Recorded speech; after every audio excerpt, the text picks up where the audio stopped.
do you know what movie is celebrating its 25th anniversary? Well, if I had to guess, let me just do the guess. mental math real quick. I know all the movie dates and releases of all films of all time in my fucking big noggin up here.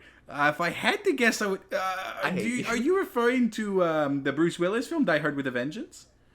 I'm actually talking about the Samuel L. Jackson film. Die Hard with a Vengeance. That one's better. And which means we're going to be talking about the best action thirds. So the third installment in an action franchise. What a specific and hard thing to make a list out of. It is, but there's so many good action franchises that That's I true. thought this would be fun. I should let it be known before we get into our list that there were a few film franchises that some people may consider action franchises that I personally left off my list. So, for instance, Star Wars, I left off the list. Avengers, specifically Avengers. And another one that I don't know if I should say, or I will just acknowledge that I left it off. Yeah, you can just acknowledge it later, huh? Because it might have made my list. I will do that. So, Ethan, you want to kick it off with your number 5? Yes. That was kind of a fun little twang your voice did there. It is The Bourne Ultimatum. This is the Jason Bourne franchise. It's the third one. It's the third one. He finally figures out everything.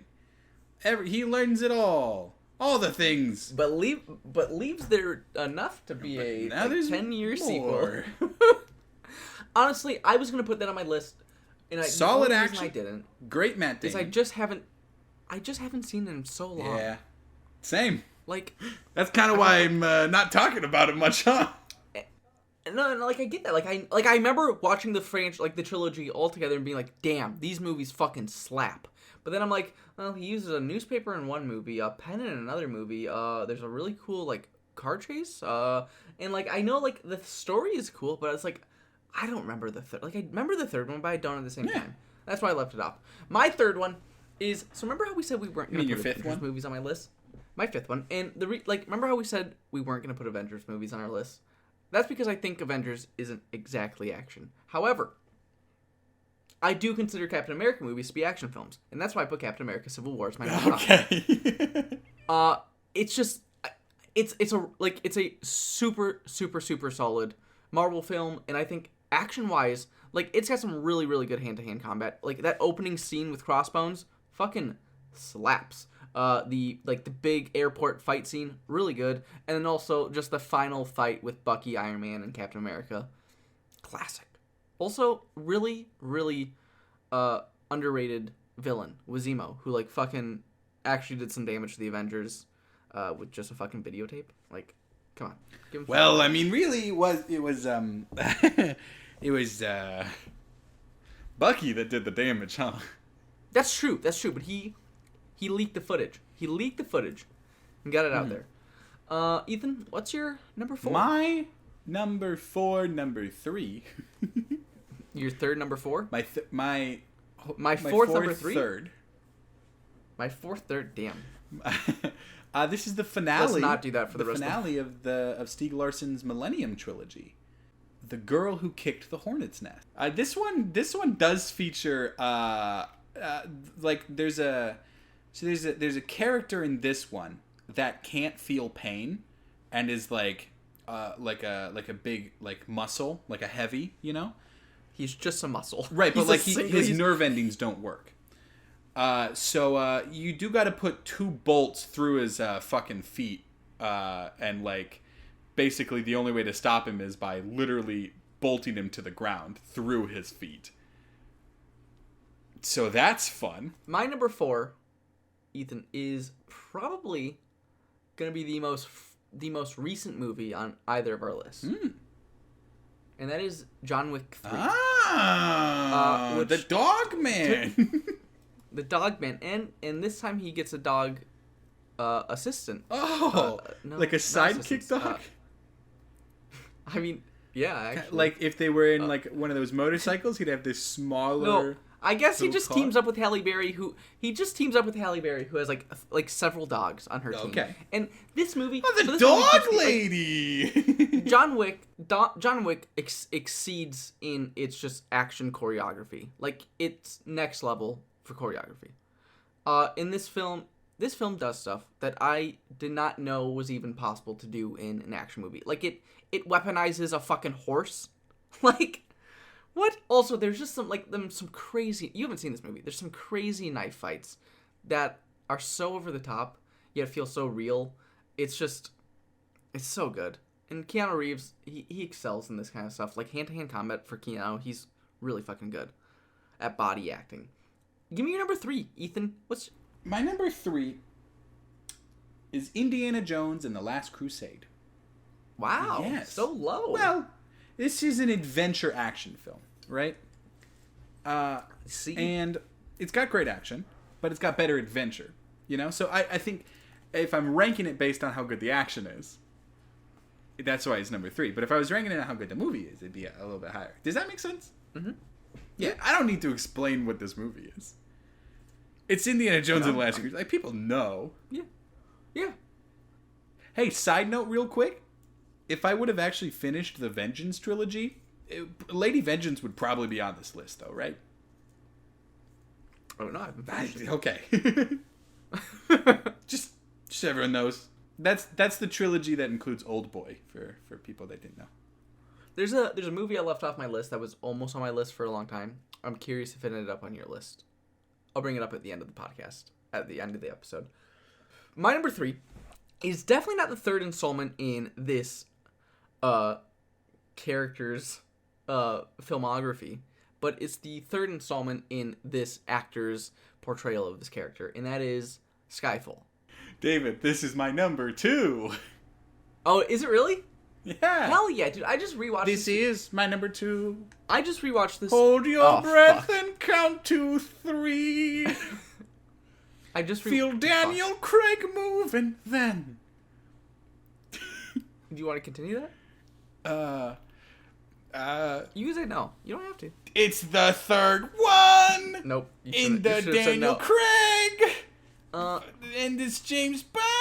It's the Face third it one. all together. And it's really the last time where I felt like Daniel Craig was still actually enjoying being James Bond. Like, Spectre, you can tell he hates that role.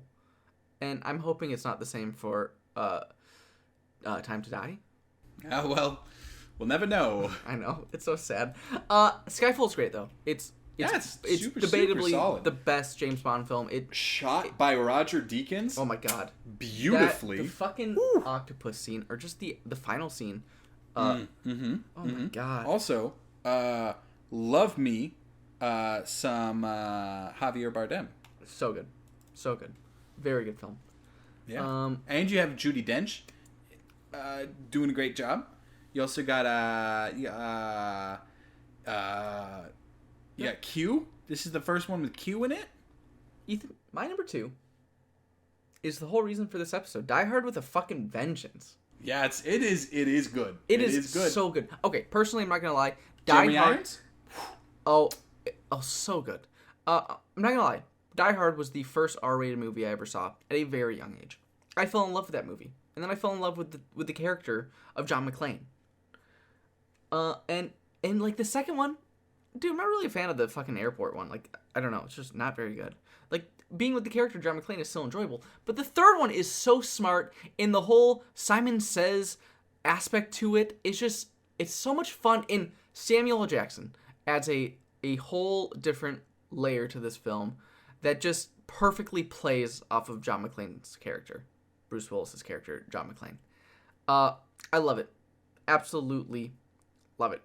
There's an alternate ending with a grenade launcher. I don't know if you've seen it. Really cool alternate ending. Really wish they would have gone with that. My number 1 is one that you didn't want to put on your list because you didn't think it counted, but I just wanted to put it on here. Yep. And it's Lord of the Rings: Return of the King. Mm-hmm. Because it's got some fantastic fight sequences. Like, the action in this one in particular, fucking slaps. Yes. And I think the quality of the action in this one, you know, I think it's good enough to warrant being on this list. It's definitely a fantasy movie first. Yeah, for sure. And that's For why sure. just like personally, I just couldn't put it on. The action fucking slaps. If I could, it'd probably be my number one as well. Yeah. It's so good. It's very. I love it. I mean, dude, yeah, fucking Like, all of the fight sequences are awesome. yeah. Home is behind the world. Great movie, Ethan. Ahead. Through I'm not gonna lie, shadows. this song always creeped me out. Like as like the fucking dudes eating like the little baby tomatoes, oh the cherry my tomatoes. God. It creeps me out. Yeah, but intentionally. I so. know That's why it's so really good, dude. It still just creeps me the fuck out. Fucking great movie. What is your number one third action film? My number one is Fast and the Furious Tokyo Drift. What the fuck? Just joking. Oh, I've been waiting to fucking. I needed to say that. That's pretty. What if I was just like, great pick, David. Fucking rockin' flick, dude. I'm not gonna lie. Love it, I dude. really think Love Tokyo it. Drift is underrated. That's all I'm gonna say. Okay. My number one is Indiana Jones and the Last Crusade. Yes. This is my favorite Indiana Jones film. People call me crazy for it. I think this one is the definition of fucking Indiana Jones. It's so much fun. It's so smart. Like, it's got the classic Indiana Jones action. The fucking just like, The Nazis. yeah, it's so good. Also, Sean Connery as his father. Like, I love this film. Indiana Jones, I'm your dad. That's what he says. Yep. He says, Harrison. Look at me, Harrison. I'm your dad. You know, Harrison. it's got fucking. Hey, do it. Hey, try saying Harrison Ford's name, but with Sean Connery's voice. I'm not gonna do It's that. a lot of fun. It's got Harrison. It's got the classics. It's got the classic scene with the tank, which is just some great Harrison. filmmaking. Nope. It's got the plane dog fights. I love this movie. It's maybe not like fully in the action genre, but I think it's enough there where I felt okay with putting it on my list, and I I definitely. like that both of our number ones were a little cheeky. I know. A little cheeky. And that's It's almost like our favorite genres are not action films, huh? I love action films. It's just hard to find the third one. I feel like third action films are where the franchises start dying. Some other picks I that think we had a decent list though. These were all solid ones. I was very close to putting Mission Impossible 3 on my list. I know you're not as big of a fan as I am. And the one that I was like Phil Seymour more. So here's the film that I was talking about earlier that I was curious if it was going to end up on your list. What's that? War for the Planet of the Apes. It is good. It is good. If there was a sixth spot on my list, it'd probably be there. Yeah, that was the one that was battling it out with Captain America, and I was like, honestly, War for the Planet of the Apes. Like the title is definitely an action movie, but like it doesn't feel like an action movie watching it, and that's Yeah, it's very slow paced, but still good though. it's Still very good, very very very good. Yeah, David, what if next week we ramp the action up even more into full blown war? Can we do that? We are doing it. David, did you not prepare for next week's episode? Well, luckily we have a week to figure it out. We'll see you then. Hasta la vista, baby. That's the Terminator. The third one didn't make it on our list, huh? No, unfortunately not.